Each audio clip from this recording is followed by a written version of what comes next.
جب میں نے جامعہ اسلامیہ مدینہ منورہ سے آخری ڈگری لی تو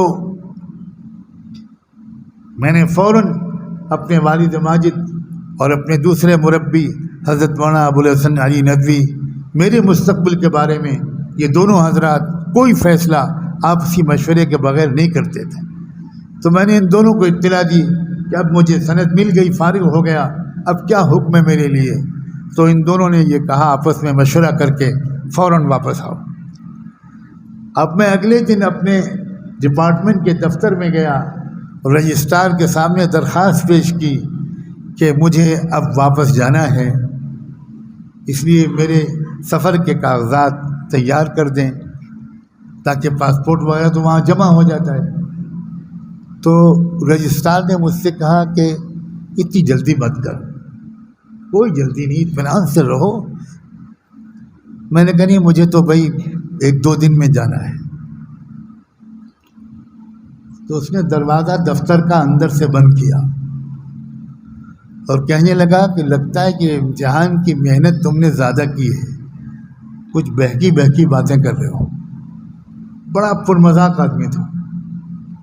کیا بات کر رہے ہو، تم اتنی جلدی جانا چاہتے ہو؟ نہیں بالکل، میں کوئی کاغذات وغیرہ نہیں۔ پھر میں نے ضد کی تو اس نے کہا اچھا آج شام کو آنا، گھر پر کھانا میرے ساتھ کھانا۔ میں چلا گیا عشاء کی نماز کے بعد حرم شریف سے۔ اس نے مجھے بہت اکرام سے کھانا کھلایا۔ اس نے کہا سنو، ایک راز کی بات بتاتا ہوں۔ سعودی حکومت کا یہ قانون ہے کہ جامعہ اسلامیہ مدینہ منورہ سے جو شخص فارغ ہوگا اس کو سعودیہ میں کوئی ملازمت نہیں ملے گی۔ تمہارے اساتذہ نے ایک درخواست پیش کی ہمارے وائس چانسلر کے پاس کہ اس لڑکے کو نہ جانے دیا جائے، اس کو یہیں تفسیر کے استاد کی حیثیت سے روک دیا جائے۔ ہمارے وائس چانسلر نے یونیورسٹی کی کمیٹی کے سامنے اس تجویز کو رکھا۔ یونیورسٹی کی کمیٹی نے باتفاق آراء اس کو منظور کیا، اور اس کے بعد حکومت کے پاس یہ بھیجا کہ اس طالب علم کو اس قانون سے مستثنی کر دیا جائے اور اس کو یہاں رہ کر خدمت اور ملازمت کرنے کی اجازت دے دی جائے۔ تو وہ رجسٹرار نے مجھے اپنے گھر میں رازداری کے ساتھ کہا کہ دیکھو یہ باتیں راز کی ہیں، لیکن تم کو سمجھانے کے لیے مجھے بتانا پڑ رہا ہے، سب کچھ میرے علم میں ہے، حکومت کی منظوری آ چکی ہے، کسی وقت بھی تم کو بلایا جائے گا اور تم سے ایک رسمی درخواست لی جائے گی اور تقرر نامہ دے دیا جائے گا۔ میں خاموش رہا۔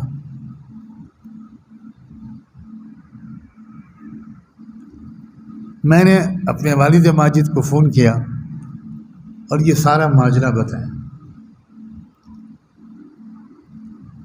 انہوں نے کہا کہ تم ان سب کا شکریہ ادا کرنا، مگر ہمارا فیصلہ وہی ہے، پہلی فلائٹ سے واپس آ جاؤ۔ چنانچہ اگلے دن میں وائس چانسلر صاحب کے پاس گیا کہ میں نے رجسٹرار کے ہاں 3 دن سے درخواست دی ہوئی ہے کہ میرے کاغذات سفر تیار کر دیا جائے، مگر وہ کر نہیں رہے ہیں، کچھ پتہ نہیں کیوں ٹال رہے ہیں، یہ سب میں نے نہیں بتایا۔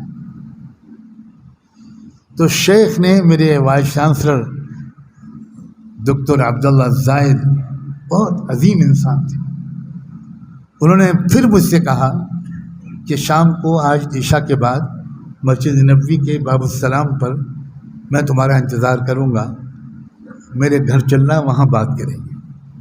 وہ مجھے اپنی گاڑی سے گھر لے گئے، پہلے کھانا وانا کھلایا، اور اس کے بعد وہ ساری راز کی باتیں جو مجھے بتائی جا چکی تھیں وہ انہوں نے بتائیں، اور کہا کہ یہ پہلی بار حکومت نے تمہارے لیے قانون میں استثناء منظور کیا ہے، اتنی ساری محنت ہم کر چکے، اب صرف اتنی بات باقی ہے کہ تم ایک درخواست دے دو تاکہ ہم تقرری کا فیصلہ کمیٹی میں منظور کرا کے کر دیں، اس کے بعد تم چھٹی میں چلے جانا، پھر واپس آ کر یہاں خدمات شروع کر دینا۔ اب آپ سوچئے، مدینے کا قیام، قرآن کی خدمت، شاندار تنخواہ، بہترین بنگلہ اور کار۔ میں نے اگلے دن پھر والد صاحب کو فون کیا اور یہ پوری صورتحال بتائی۔ والد صاحب نے کہا اگر آج شام کی کوئی فلائٹ ہو تو اس سے واپس آ جاؤ۔ میں پھر اگلے دن اپنے وائس چانسلر کے دفتر میں گیا، انہوں نے دیکھتے مجھ سے کہا بشر بشر، یعنی جلدی کوئی خوشخبری سناؤ، یعنی میں درخواست لے کر آیا ہوں تو وہ پیش کرو۔ میں نے کہا میں نے کل اپنے والد صاحب سے بات کی تھی تو انہوں نے مجھ سے کہا کہ آج شام کی کوئی فلائٹ ہو تو چلے آؤ، تو خاموش ہو گئے۔ میں نے کہا دیکھیے آپ بھی میرے بڑے ہیں، میرے والد اور شیخ ابو الحسن بھی میرے بڑے، آپ ان دونوں سے بات کر لیں، اگر وہ اجازت دے دیں تو میں آپ کے حکم کی تعمیل کروں گا۔ ہاں ٹھیک ہے۔ انہوں نے سرکاری فون سے میرے والد صاحب کو فون ملوایا جو فوراً مل جاتا تھا۔ والد صاحب نے بات کی، انہوں نے بہت کچھ کہا میرے بارے میں، اتنے اعلیٰ کلمات بولے کہ میں حیران رہ گیا۔ انہوں نے کہا مجھے فخر ہے کہ میرے دور ریاست جامعہ میں ایک طالب علم ایسا نکلا اس کو ہم یہیں رکھنا چاہتے ہیں۔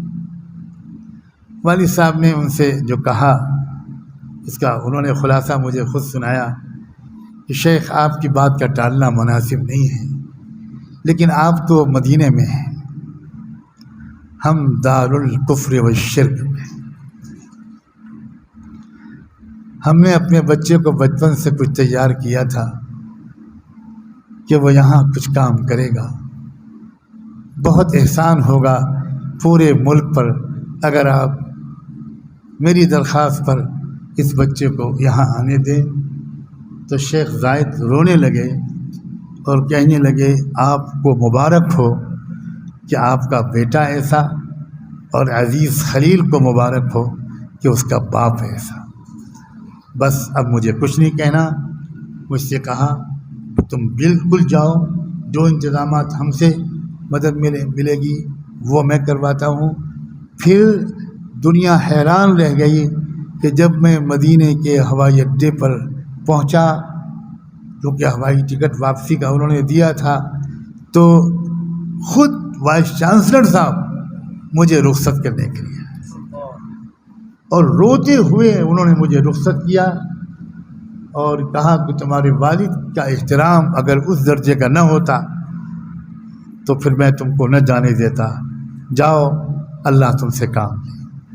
تو میرے عزیزوں، اسلام کو ضرورت ہے، امت مسلمہ کو اور انسانی برادری کو ضرورت، ملک کو ضرورت، ملک کو سب لوگ لوٹ کھسوٹ رہے ہیں، ملک کی لاش پر کفن بھی نہیں چھوڑنا چاہتے، صرف محمد الرسول اللہ کے غلام ہیں جو انی حفیظ علیم کہہ سکتے ہیں۔ امانت داری کے ساتھ، جانتداری کے ساتھ اس ملک کو آگے بڑھانا ہے، اس ملک کو مضبوط سے مضبوط تر کرنا ہے، اس ملک کو ہر لحاظ سے ترقی